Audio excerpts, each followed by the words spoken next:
অভিষেক ব্যানার্জি সাম্প্রতিক একটা সাক্ষাৎকারে একটা দুর্দান্ত কথা বলেছেন। স্টোলেন ছবিটা প্রাইমে মুক্তি পাওয়ার আগে বিভিন্ন দেশের বিভিন্ন ফেস্টিভ্যালে দেখানো হয়েছিল। প্রত্যেকটা দেশেই দর্শকের আলাদা আলাদা প্রতিক্রিয়া দেখতে পাওয়া গেছে। ভেনিসে যেমন একদম পিন ড্রপ সাইলেন্স ছিল, বিএফআইতে দু একটা জায়গায় চিয়ার টিয়ার শোনা গেছে, কিন্তু ভারতে ভায়োলেন্সের দৃশ্যগুলোতেও মানুষ সাংঘাতিকভাবে চিয়ার করেছে। অভিষেক বলছেন, এ থেকেই বোঝা যায় যে ভারতের লোকজন রোজকার রাস্তাঘাটে এই ভায়োলেন্স দেখে দেখে কতটা অভ্যস্ত। হোয়াটসঅ্যাপ বা ফেসবুকে এই যে দেদার আনভেরিফাইড ছবি বা ভিডিও ঘুরে বেড়ায়, সেগুলো কিভাবে লোক খ্যাপায় তারও সার্থক ডকুমেন্টেশন হয়ে থাকে এই ছবি। এরকম সামাজিক, রাজনৈতিক, অর্থনৈতিক পরিমণ্ডলে জন্ম নেয় বিভিন্ন দুশ্চিন্তা, ইনসিকিউরিটি। এই ফ্রাস্ট্রেশনটা মানুষ কার উপরে বার করবে? সে বেছে নেয় একজন প্রতিপক্ষ, অধিকাংশ ক্ষেত্রেই তার থেকে দুর্বল কেউ। কখনো সেই প্রতিপক্ষ ভিন্ন জাতের মানুষ, কখনো ভিন্ন ধর্মের মানুষ, কখনো ভিন্ন লিঙ্গের মানুষ, কখনো অবলা প্রাণী। তাদের ওপর নানাভাবে নির্যাতন চালিয়ে মানুষ নিজের এই ইন্টারনাল ফ্রাস্ট্রেশনটা বার করতে চায়। নমস্কার, আমি রণদীপ। নতুন চ্যানেল আড্ডা উইথ রণদীপে আপনাদের সকলকে স্বাগত। আগের চ্যানেলে প্রায় 2 বছর ধরে সিনেমা সিরিজ নিয়ে আলোচনা করার পর, পডকাস্ট করার পর এই নতুন চ্যানেল খুলেছি এবং আজ রইল তার প্রথম বিশ্লেষণমূলক ভিডিও। আজকের ভিডিওতে আমি অ্যামাজন প্রাইমে মুক্তি পাওয়া থ্রিলার স্টোলেন ফিল্মটি নিয়ে কথা বলবো। ছবিটা অনেক আগেই মুক্তি পেয়েছে, আমারই ছবিটা নিয়ে কথা বলতে বেশ দেরি হয়ে গেল। তার কারণ, গত 21শে জুন এই চ্যানেলে মুক্তি পেয়েছে আমাদের শর্ট ফিল্ম ফেরা। সেই ফিল্মের লিঙ্ক ডেসক্রিপশন বক্সে দেওয়া রইল, আগ্রহীরা দেখতে পারেন, কেমন লাগলো আমাদের জানাতে পারেন। যাই হোক, আজকের ভিডিওতে আমি স্টোলেনের সামাজিক প্রেক্ষাপট, স্ক্রিপ্ট, ক্যারেক্টারাইজেশন এবং টেকনিক্যাল বিভিন্ন দিক নিয়ে আলোচনা করব। ভিডিওটায় স্পয়লার আছে, কাজেই এই ভিডিওটা দেখবার আগে ফিল্মটা দেখে নেওয়াই বাঞ্ছনীয়। যদি ভিডিওটা ভালো লাগে তাহলে প্লিজ লাইক করবেন এবং শেয়ার করে ভিডিওটা আরও অনেক মানুষের কাছে পৌঁছে দেবেন। নতুন চ্যানেল, তাই চ্যানেলটি সাবস্ক্রাইব করারও অনুরোধ রইল। আপনারা এইভাবে আমার পাশে থাকলে আমার অনেকটা উপকার হয়। চলুন দেরি না করে শুরু করা যাক আজকের কথাবার্তা।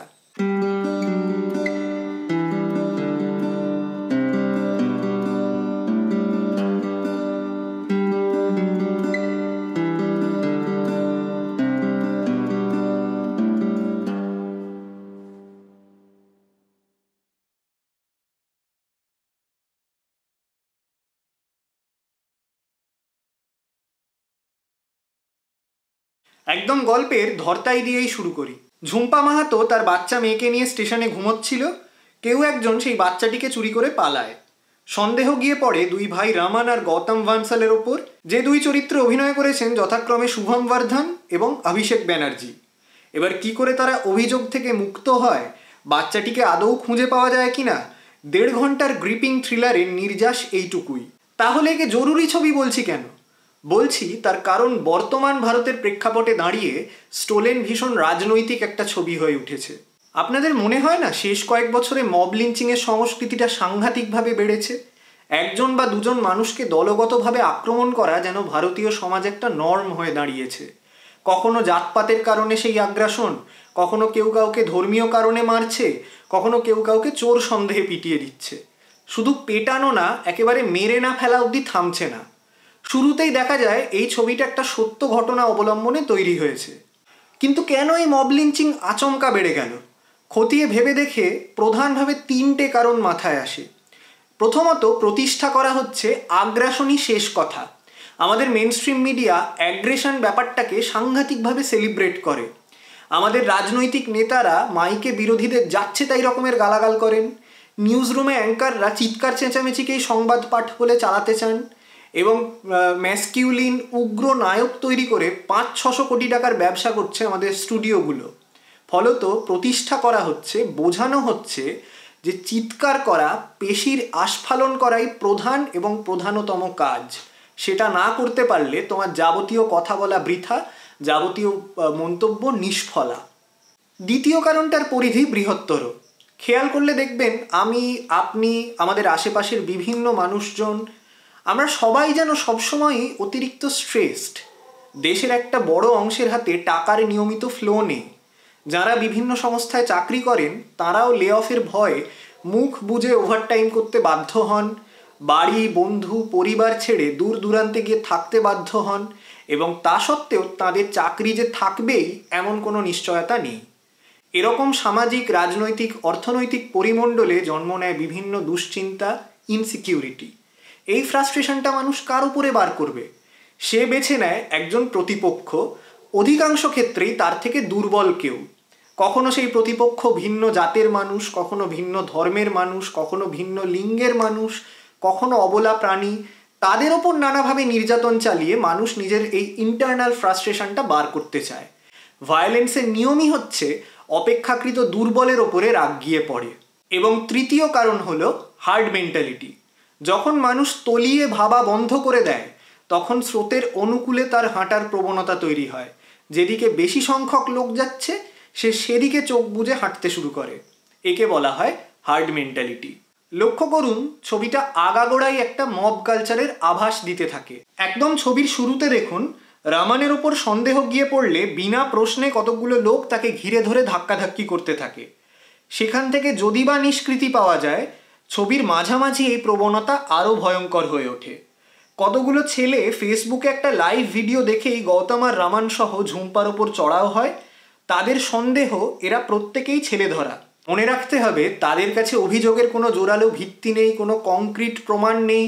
তারা শুধু ফেসবুকে একটা ভিডিও দেখেছে। হোয়াটসঅ্যাপ বা ফেসবুকে এই যে দেদার আনভেরিফাইড ছবি বা ভিডিও ঘুরে বেড়ায়, সেগুলো কিভাবে লোক খ্যাপায় তারও সার্থক ডকুমেন্টেশন হয়ে থাকে এই ছবি। শেষ দিকে যখন গৌতমকে উন্মত্ত জনতা ধরেছে, যখন তাকে মারতে মারতে ভিলেজ স্কোয়ারে নিয়ে আসা হচ্ছে, তখন গাঁয়ের বিভিন্ন বয়স্কা মহিলা বিনা কনটেক্সটে তাকে জুতো ঝাঁটার বাড়ি মারতে থাকেন। অর্থাৎ ছবিটা দেখায় আমাদের ভেতর ভরপুর রাগ রয়েছে, সেটা এইরকম উত্তপ্ত ঘটনায় ফিজিক্যাল ভায়োলেন্সের ফর্মে বেরিয়ে আসে। যে রাগটা আমাদের সুপিরিয়র কারুর ওপর জমে, তা সে বয়সে বড়রা কেউ হন, সরকার হোক, অফিসের বস হোক, সেটা এইভাবে সম্পূর্ণ অন্য জায়গায় অন্য একজন মানুষের ওপর গিয়ে চ্যানেলাইজড হয়। অভিষেক ব্যানার্জি সাম্প্রতিক একটা সাক্ষাৎকারে একটা দুর্দান্ত কথা বলেছেন। স্টোলেন ছবিটা প্রাইমে মুক্তি পাওয়ার আগে বিভিন্ন দেশের বিভিন্ন ফেস্টিভ্যালে দেখানো হয়েছিল। প্রত্যেকটা দেশেই দর্শকের আলাদা আলাদা প্রতিক্রিয়া দেখতে পাওয়া গেছে। ভেনিসে যেমন একদম পিন ড্রপ সাইলেন্স ছিল, বিএফআইতে দু একটা জায়গায় চিয়ার টিয়ার শোনা গেছে, কিন্তু ভারতে ভায়োলেন্সের দৃশ্যগুলোতেও মানুষ সাংঘাতিকভাবে চিয়ার করেছে। অভিষেক বলছেন, এ থেকেই বোঝা যায় যে ভারতের লোকজন রোজকার রাস্তাঘাটে এই ভায়োলেন্স দেখে দেখে কতটা অভ্যস্ত। এই কারণেই বলা যায় আজকের সমাজের সমস্যা এবং তা থেকে জন্মানো বিভিন্ন অসুখের একটা দম বন্ধ করা ছবি দেখতে পাওয়া যায় এই ফিল্মে। এবার চলে আসা যাক এই ফিল্মের স্ক্রিপ্ট আর ক্যারেক্টারাইজেশনের আলোচনায়। স্টোলেনের স্ক্রিপ্টে আমি পারফেক্টলি একটা 3 অ্যাক্ট স্ট্রাকচারের ছাপ দেখতে পেয়েছি। যারা স্ক্রিপ্ট বা স্ক্রিন প্লে লেখেন তারা তো এই 3 অ্যাক্ট শব্দটার সঙ্গে পরিচিত। আমি বিষয়টা নিয়ে সংক্ষেপে বলি। 3 অ্যাক্ট স্ট্রাকচার বলতে গল্পের 3টে পর্যায়কে বোঝানো হয়। একটা হলো ঘটনার বিল্ড আপ বা সেট আপ, দ্বিতীয় পর্যায়টি হলো কনফ্রন্টেশন, যেখানে ঘটনায় অনেকগুলো স্তর যুক্ত হয়, ঘটনাটি জটিলতর হয়ে পড়ে, এবং 3 নম্বর পর্যায়টি হলো রেজলিউশন, যেখানে সমস্ত সমস্যার নিষ্পত্তি হয়।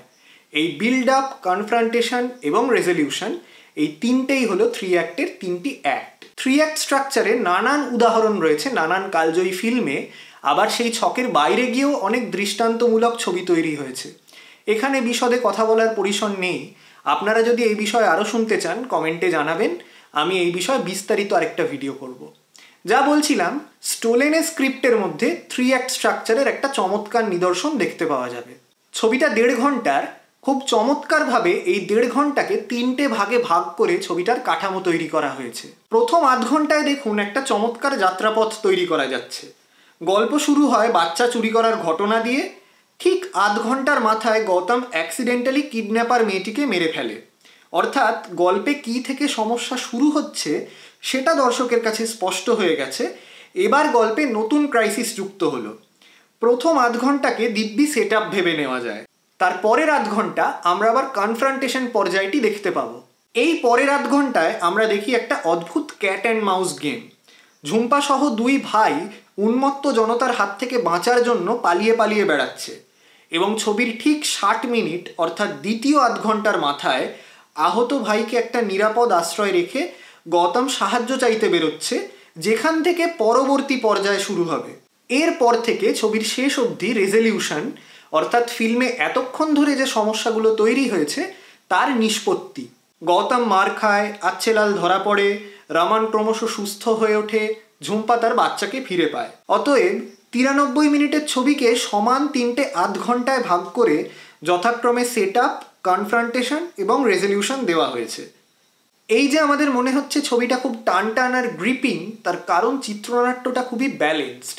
এই প্রতিটা পর্যায়কে একই রকম সময় দেওয়া হয়েছে বলে কোথাও গিয়ে ছবিটা আমাদের ড্র্যাগড মনে হয় না। গল্পের 3টি পর্যায়ের প্রতিটিতে 3টি চরিত্রেরই নতুন নতুন শেড উন্মোচিত হয়। যেমন ধরা যাক গৌতমের চরিত্রটা, তাকে প্রথম আধ ঘন্টায় একদম টিপিক্যাল বড়লোক ব্যবসায়ী মনে হয়। সে সমস্ত ঝামেলা থেকে পালাতে চায়, গাড্ডায় পড়লে পয়সা দিয়ে মেটাতে চায়। এমনকি বাচ্চাটাকে খুঁজতে সবাই যখন ভাঙা কেল্লায় ঢুকেছে, ও তখনও ইভেন্ট ম্যানেজমেন্টের টাকার হিসেব করতে ব্যস্ত। কিন্তু দ্বিতীয় পর্যায়ে অর্থাৎ কিডন্যাপারের অ্যাক্সিডেন্টাল ডেথ হওয়ার পর তার চরিত্রে একটা পরিবর্তন আসে। পরিবর্তিত পরিস্থিতিতে সে ভাই আর ঝুম্পাকে সাহায্য করতে রাজি হয়। তার সার্ভাইভাল ইনস্টিংক্ট জোরালো হয়ে ওঠে। যে ভাইকে প্রথম দিকে সে বিরক্তি ভরা চোখে দেখছিল, তাকেই বাঁচাতে গৌতম তৎপর হয়ে ওঠে। তৃতীয় এবং শেষ ফেজে তার মধ্যে থাকা একটা নাছোড় মানুষ বেরিয়ে আসে। সে কোনোভাবেই বাচ্চাটিকে না নিয়ে বেরোবে না। কিডন্যাপিং চক্রের সঙ্গে জড়িয়ে থাকা সমস্ত মানুষকে সে ধরিয়ে দেয়, ঝুম্পাকে বাচ্চাটি পাইয়ে দেয়। অর্থাৎ যে এই ঝামেলা থেকে ছবির শুরুতে বেরোতে চেয়েছিল, ছবির শেষ দিকে সেই এই রহস্যের শেষ দেখে ছাড়ে। ঝুম্পার কথাও যদি বলি, প্রথম পর্যায়ে তাকে একজন অসহায় মা মনে হয় যার বাচ্চা চুরি হয়েছে। দ্বিতীয় পর্যায়ে সন্দেহের তীর তার দিকেই ঘুরে যায়। পুলিশের তাকে তাড়া করা এবং তার পালিয়ে বেড়ানো থেকে দর্শক আন্দাজ করে এই ক্যারেক্টারটার অতীতেও বিস্তর জটিলতা রয়েছে। তৃতীয় পর্যায়ে তার ডেসপারেশন বেরিয়ে আসে। আচ্ছেলালকে খোঁজার জন্য সে অস্ত্র হাতে নেশামুক্তি কেন্দ্রে ঢুকে পড়ে। মব ভায়োলেন্সের একটা পাল্টা মুখ হয়ে থাকে এই একা রক্তাক্ত মহিলাটি। আর শেষজন হলো গৌতমের ভাই রমন। সে ফ্রিল্যান্সার ফটোগ্রাফার। বড়লোক ব্যবসায়ী বাড়ির সঙ্গে তার বিশেষ বনে না, তাদের কথাবার্তা এটা অনুমান করা যায়। সে একই মানের রোজগারপাতি করে না বলে তার দাদা তাকে একটু করুণাই করে, কিন্তু তার একটা ভালো মন রয়েছে। সেই ভালো মনই তাকে একটা বাচ্চাহারা মাকে সাহায্য করার দিকে ঠেলে দেয়। দ্বিতীয় পর্যায়ে তার সঙ্গে তার দাদার একটা বন্ডিং গড়ে উঠতে দেখা যায়। প্রথম দিকে তার দাদা তাকে পুলিশের হাত থেকে বাঁচাচ্ছিল, দ্বিতীয় ক্ষেত্রে সে তার দাদা যাতে খুনের দায় না পড়ে সেটা এনশিওর করে। আর শেষ পর্যায়ে যখন প্লট প্রোগ্রেশনে রমনের বিশেষ ভূমিকা নেই, আহত রমন চলে যায় গল্পের ব্যাকসিটে। এখানে 3জন চরিত্র 3টি আলাদা আলাদা শ্রেণীর প্রতিভূ হয়ে থাকে। গৌতম বড়লোক ব্যবসায়ী, সে সমাজের অন্যান্য শ্রেণীকে একটু লুক ডাউনই করে। গৌতমের ভাই রমন বড়লোক পরিবারের হলেও শিল্প চর্চার সঙ্গে যুক্ত, ঠিক যে ধরনের ব্যক্তিত্ব একটা ব্যবসায়ী পরিবারে আউটকাস্ট। আর ঝুম্পা মাহাতো তো নানা দিক থেকে মার্জিনালাইজড। সে তার গোষ্ঠী পরিচয়ে প্রান্তিক, সে তার লিঙ্গ পরিচয়ে প্রান্তিক, তার উপরে সে শ্রমিক এবং একা মা। এই 3 ধরনের শ্রেণী গল্প এগোনোর সঙ্গে সঙ্গে বাঁচার তাগিদে একে অপরের সঙ্গে কোএক্সিস্ট করতে শুরু করে। অর্থাৎ নির্মাতারা কেবল গল্পের কাঠামোটাকেই 3টি সমান ভাগে ভাগ করেছেন তা নয়, প্রতিটি পর্যায়ে চরিত্রদের মধ্যে চমৎকার পরিবর্তন এনেছেন, যা গল্পটাকে তরতর করে এগিয়ে নিয়ে গেছে। এবার তাকানো যাক ছবিটার টেকনিক্যাল দিকে। ভিডিওর প্রথম দিকে এক ধরনের অস্থিরতার কথা বলছিলাম, এক ধরনের অর্থনৈতিক অনিশ্চয়তা, মানসিক অস্থিরতা, যা থেকে জন্ম নিচ্ছে মব লিঞ্চিং কালচার। সেই অস্থিরতা ফুটে ওঠে এই ফিল্মের ভিজুয়ালেও। এই ছবির পুরোটাই হ্যান্ডহেল্ড, এমন একটাও শট মনে পড়ে না যেখানে ক্যামেরাটা স্থির। ছবিটা তো শুরু থেকে পরের পর ঘাত প্রতিঘাতের মধ্যে দিয়ে এগিয়েছে, তাই ক্যামেরাতে সেই অস্থিরতা ধরা পড়ে। রাতের দৃশ্যগুলোতে খুব কম লাইট সোর্স ব্যবহার করে একটা আলো আঁধারি তৈরি করা হয়েছে। আলোটা খুব কনসেন্ট্রেটেড, অর্থাৎ একটা নির্দিষ্ট জায়গাতেই আলো বেশি থাকে, বাকিটা অন্ধকার। আমরা তো এই ফিল্মের গল্পেও খুব নির্দিষ্ট করে একটাই পথ অনুসরণ করি। কোন চরিত্রের কি ইতিহাস, কোন চরিত্রের কি অভিসন্ধি, সেসব সবিস্তারে জানা যায় না। আলো ঠিক গল্পের মতোই একটা নির্দিষ্ট জায়গায় কনসেন্ট্রেটেড থাকে। আবার দিনের দৃশ্যগুলো আশ্চর্য রকমের ব্লিক, কোনো দৃশ্যেই রঙের বাড়বাড়ন্ত নেই, এক অদ্ভুত মিউটেড কালার প্যালেট তৈরি করা হয়। চারপাশটা যে কি ভয়ানক রকমের নিরাশাব্যঞ্জক সেটাই ফুটে ওঠে রঙের ব্যবহারে। এই ছবিকে প্রাথমিকভাবে নির্মাতারা ডিজাইন করেছেন ক্লোজ আপে। এতে একদিকে যেমন সাসপেন্সটা জাঁকিয়ে বসে, আরেকদিকে একটা ক্লস্ট্রোফোবিয়া তৈরি হয়। শেষের দিকে ছবিটি যখন গ্রামে গিয়ে পৌঁছেছে তখন ক্লোজ আপ থেকে বেরিয়ে এলেও স্পেসের বদ্ধতাটা থাকেই। যখন চরিত্ররা গ্রামের বিভিন্ন গলির মধ্যে গিয়ে পড়ছে, যখন মরুভূমির মধ্যে সরু সরু পথের মাঝে গিয়ে পড়ছে, তখন একটা ভিজুয়াল বদ্ধতা তৈরি হয়। ছবিটা তো একটা ক্রাইসিস এবং সেখান থেকে বেরোনোর প্রবল আকুতির গল্প বলে, তাই ছবিটার দৃশ্যেও সেই বদ্ধতা এবং সেখান থেকে পালানোর প্রয়াসটা ধরা পড়ে। স্টোলেনের মধ্যে আমি আজকের ভারতের বৃহত্তর রাজনৈতিক ছবির একটা রূপক দেখতে পেয়েছি। গোয়েবেলসের নাম আমরা আজকের দিনে দাঁড়িয়ে মোটামুটি সকলেই শুনে ফেলেছি। জোসেফ গোয়েবেলস ছিলেন নাৎসি দলের প্রধান প্রোপাগান্ডিস্ট। তিনি বলতেন, একটা মিথ্যে মানুষের কানের কাছে বারবার আওড়ালে তা সত্যে পর্যবসিত হয়, মানুষ সেটাকেই সত্য বলে বিশ্বাস করতে শুরু করে। আমরা আজকের দিনে দেখতে পাবো ফেসবুক, হোয়াটসঅ্যাপে ফেক নিউজের ঢল, প্রোপাগান্ডার ঢল। যা হয়নি মানুষ তাকেই সত্যি বলে বিশ্বাস করতে বদ্ধপরিকর। এরকম একটা সময়ে দাঁড়িয়ে তিনজন মানুষ এই উন্মত্ত মবের বিরুদ্ধে দাঁড়াচ্ছেন, কাউকে চোর বা কিডন্যাপার দাগিয়ে দেওয়ার আগে নিজেরা অনুসন্ধান করছেন। এই ঘটনাটা আমার কাছে বিশেষভাবে তাৎপর্যপূর্ণ এবং এই ঘটনাটা আমার কাছে একটা স্টেটমেন্টের মতো হয়ে থাকে। স্টোলেনে প্রত্যেকেরই পারফরমেন্স অতুলনীয়। অভিষেক ব্যানার্জি তো সিজনড অ্যাক্টর, তিনি চমৎকারভাবে একটা ইমোশনাল কন্টিনিউইটি ফুটিয়ে তুলেছেন। বাকি দুজন অর্থাৎ মিয়া মেলজার বা শুভম বর্ধনও দুর্ধর্ষ। সাউন্ড ডিজাইন চমৎকার, শব্দ জীবন্ত হয়ে উঠে ছবিটার সাসপেন্স বাড়িয়ে তুলেছে বহুগুণ। ডেবিউট্যান্ট ডিরেক্টর হিসেবে করণ তেজপাল যে ফাটাফাটি কাজ করেছেন তা আর বলার অপেক্ষা রাখে না। আমার মতো আপনারাও যদি এই জনের ভক্ত হয়ে থাকেন তাহলে এই ফিল্মটি দেখতে দেখতে অবশ্যই মনে পড়বে আজ থেকে 10 বছর আগে মুক্তি পাওয়া নভদীপ সিংয়ের NH10 ফিল্মটির কথা। তবে এই জঁরে ধারাবাহিকভাবে ভালো কাজ হয়নি। বছর দুয়েক আগে মুক্তি পাওয়া অপূর্বাকে এই তালিকায় রাখা যেতে পারে। আজকের ভিডিওতে আমি কথা বললাম স্টোলেন নিয়ে, ফিল্মটার সামাজিক প্রেক্ষাপট, তার স্ক্রিপ্ট, ক্যারেক্টারাইজেশন, টেকনিক্যাল বিভিন্ন দিক নিয়ে কথা বললাম। ভিডিওটা কেমন লাগলো কমেন্টে জানাতে ভুলবেন না। ভালো লাগলে প্লিজ লাইক করবেন এবং ভিডিওটা পরিচিত আগ্রহী বৃত্তে শেয়ার করে চ্যানেলটার খবর দেবেন। বাংলায় সিনেমা সিরিজ নিয়ে গভীর আলোচনা তো সেভাবে দেখা যায় না, তার মধ্যেই আমি নিজের মতো কাজ করার চেষ্টা চালাচ্ছি। আগের চ্যানেলে অনেকগুলো কাজ করেছিলাম, আপনারা নিরন্তর আমাকে ভালোবাসায় ভরিয়ে দিয়েছেন। এটা নতুন চ্যানেল, সাবস্ক্রাইব করার অনুরোধ রইল। গত 21শে জুন এই চ্যানেলে মুক্তি পেয়েছে আমাদের বানানো শর্ট ফিল্ম ফেরা। ছবিটা যদি আপনারা দেখেন, আমাদের জানান কেমন লাগলো, তাহলে আমরা খুবই উৎসাহ পাবো, ইন্সপায়ার্ড হব। ডেসক্রিপশন বক্সে ফিল্মটির লিঙ্ক দেওয়া রইল, প্লিজ দেখুন। ভালো লাগলে লাইক করবেন এবং ফিল্মটি শেয়ার করে আরও বেশি মানুষের কাছে আমাদের পৌঁছে দেবেন, এটা অনুরোধ রইল। আজ এই পর্যন্তই। শীঘ্রই ফিরে আসবো সিনেমা সিরিজ নিয়ে, নতুন আলোচনা নিয়ে, নতুন পডকাস্ট নিয়ে এবং নিজেদের নতুন কাজ নিয়ে। সঙ্গে থাকবেন, ভালো থাকবেন। শীঘ্রই আপনাদের সঙ্গে দেখা হবে। ধন্যবাদ।